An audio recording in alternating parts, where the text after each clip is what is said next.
Magiging pulis ka naman, anong sasabihin mo sa papa mo kung ngayon pulis ka na kung sakali? Nagawa ko na yung pangako ko sa'yo. Update po muna tayo para sa PNP Recruitment 2026 at syempre kasama pa rin natin si Patrolman Bongo. So sa palagay mo, ano yung dapat asahan ng PNP sa ating mga aplikante ngayong 2026? So yun nga partner, no, binigyan sila ng mahabang panahon para makapaghanda at sana itong ating mga aplikante ay may bigay nila yung best nila pagdating sa physical at saka yung syempre kailangan kumpleto rin yung mga dokumento nila. So alamin po natin ang pahayag naman ng PRSU NCR para sa araw na ito. Araw na to, ito yung kanilang checking of documents, no. Ito yung secondary at saka primary documents nila na kung talagang sumunod sila doon sa mga requirements na nakalagay doon sa ating recruitment process. Ang kanilang in-applyan ay yung attrition quota. So, without the ad hoc recommendation, hindi sila makakapag-proceed dito. So, saka pa lang tayo mag-start pag ng BMI kung kumpleto yung bawat recommended ng bawat stations, kung okay yung kanilang mga requirements na pinasubmit, ito ay checking lang ng kung sumunod sila o hindi. So sir, meron ba tayong na-encounter na primary na nangyayari kung saan nakakaproblema yung ating mga police applicants sa pagpasa ng mga dokumento, sir? Meron. For example, ang dinala ni dito ay lahat ay original copy ng mga kanilang documents, which is dapat ay authenticated ang isasubmit nila, no? Maliban sa PSA. Lahat yon ay authenticated, tapos dapat nakatabing. So, Sir, doon sa mga kalimitang mga tanong ng mga police applicants, sir, yung mga konting pagkakamali sa mga dokumento tulad ng birth certificate, nagkamali ng isang letra o dalawang letra o sa birth date ng ating mga police applicants, meron ba tong possible na maging dahilan para hindi may pasok yung kanilang mga dokumento, sir? binibigyan naman sila ng chance pag once yung ginamit na lang pangalan ay same din naman doon sa bibigyan sila ng chance na i-apply yun sa local registry. Ito ang announcement sa ating mga police applicants na napakainit, magdala ng tubig, ano dapat nilang gawin, sir? Dito sa NCR, so kailangan nilang tulungan yung sarili nila, no? At lahat naman yan ay lalo na pag-start ng BMI natin by Monday. So pinadadala namin sila ng magbaon na sila or magdadala sila ng maraming tubig. For checking of documents lang ito, kailangan binigyan sila ng time kung kailan na pwedeng i-submit. Yung may mga kulang, either bukas or before ng BMI. So, sa araw na to, sir, anong distrito po yung nagpunta, sir? Lahat dito ay from Southern Police District kasi medyo madami sila. So, meron pa tayong bukas, sir? Meron. Every, for the whole week, ito yung ating gagawin. Start tayo ng BMI siguro next week na. No? Pag hindi matapos lahat, medyo magkakaroon ng adjustment. Mag-interview naman tayo ng mga police applicants kung bakit ba ito yung gusto nilang tahakin ang pumasok sa PNP.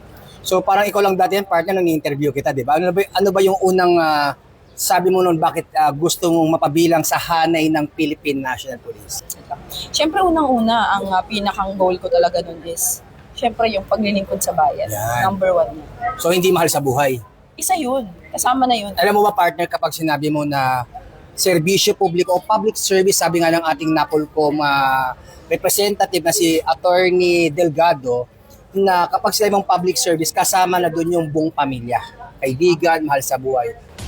So ayon na rin sa ating NAPOLCOM commissioner na si Attorney Kalinisan, magkakaroon ng mahigpit na proseso ng recruitment. Yun, lalong-lalo na pagdating sa complete background investigation.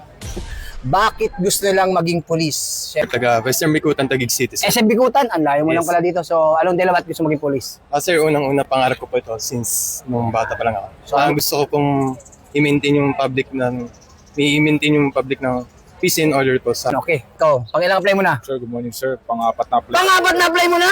Opo sir. Ba't di ka pa sumuko? Simula ng 2023 po sir. 2023? Opo sir. Ba't di ka sumusuko? Pangarap ko po talaga maging police sir. Para rin po sa mga magulang ko at sa magiging pamilya ko So, sir. paano kung hindi ka maging police ngayon, mag-apply ka pa rin? Mag-apply pa rin po Ilan sir. taon ka na ba? 27 po, sir. 27, sa bagay, 27 po nung naging pulis ako eh. So, kaya na.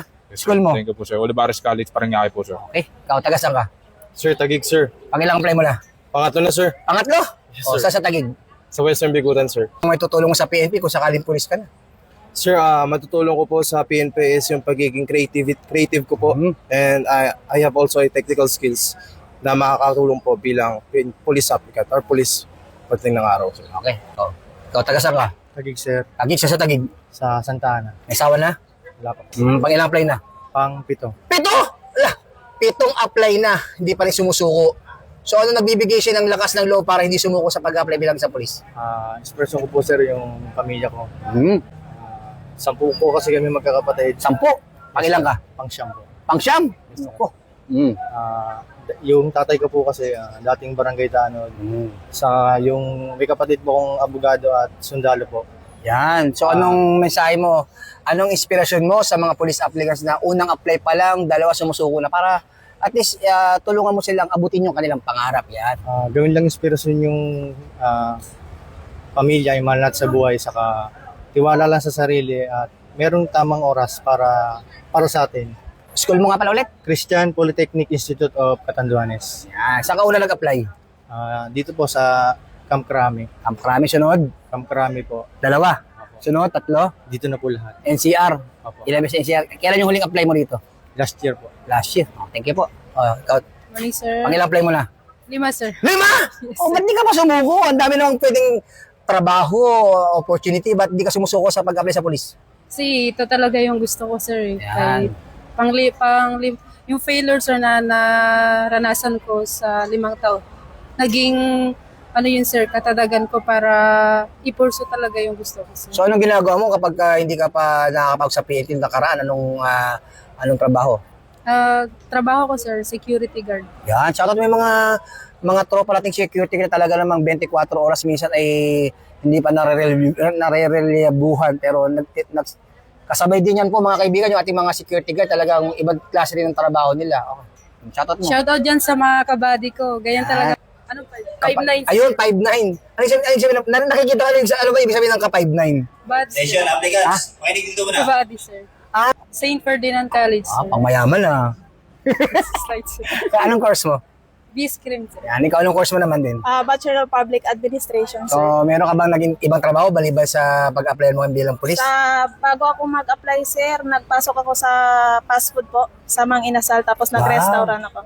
So, pag ilang apply mo na? Pangatlo, sir, bali pang-apat kasi na 2024 regular, tapos 2025 attrition regular, tapos ngayon. Marami namang trabaho. Bakit ito pang PNP ang gusto mong pili? Anong dahilan? Sir, ito talaga pinakapangarap ko eh. Tsaka pangako ko to kay papa ko bago ako namatay. So, anong maging ambag mo sa PNP kung sakaling magiging pulis ka? Maging mabuting public servant po, sir. Maging magandang good role model po sa mga mamamayan po natin. Kasi sabi So, nasabi mo na namayapa na yung papa mo. Opo, sir. So, kung nasa harap mo si papa mo ngayon, anong sasabihin mo sa kanya? ito na po yung simula ng pangarap ko. Kahit ilang ulit ilalaban ko to, kahit kalahating percent lang yung persento na tira sa akin, nalaban ako. So, kung magiging pulis ka naman, anong sasabihin mo sa papa mo kung ngayon pulis ka na kung sakali? Nagawa ko na yung pangako ko sa'yo. Sa siya mong anak, ako yung nakapagtapos ng college, ako yung tutuloy ng pangarap ko. Yan, okay. Papakabait ka pag naging pulis ka? Yes, sir. Okay. Mula po dito sa NCRPO Camp Bagong Diwa, Bikutan, Taguig City at sa ngalan po ng aming Regional Director ng NCRPO, Police Major General Anthony Ebrin. At sa aming butihing Force Commander ng Regional Mobile Force Battalion ng NCRPO, Police Colonel Celso M. Rodriguez. Kami po ang inyong Police News Network Correspondent. Ako po, si Police Chief Master Sergeant Mauricio Bonilla Ruiz. At Patrol Woman Maria Danica Bacalso Bungo. Alagad ng batas, tagataguyod ng balitang pulis.